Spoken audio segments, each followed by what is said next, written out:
दरम्यान मीरा भाईंदर इथल्या 254 एकर जमिनीचं प्रकरण नेमकी काय त्यावर एक नजर टाकूयात। 1948 पासून जमिनीच्या महसूल अभिलेखामध्ये अनेक संशयास्पद बदल आढळून आलेत। प्रथम इस्टेट इन्व्हेस्टमेंट ही कंपनी, नंतर मीरा सॉल्ट वर्क्स यांची नावं सातबाऱ्यावरती आली। शासनाने ही जमीन केवळ वापरासाठी दिली होती, मालकी म्हणून दिलेली नव्हती। जमिनीचा दर्जा बदलत असताना शासनाची कोणतीही पूर्वपरवानगी यामध्ये घेण्यात आलेली नाही।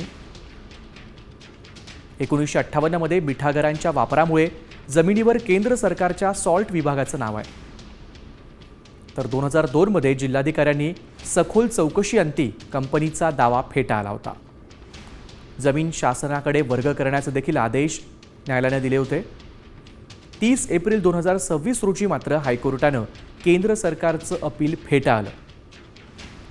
जमीन मीरा सॉल्ट वर्क्सच्या मालकीची असल्याचं हायकोर्टानं निकालात म्हटलं होतं। या निकालामुळे मूळच्या सरकारी जमिनीवर खाजगी डेव्हलपर्सचं नाव कायम राहण्याचा धोका निर्माण झाला।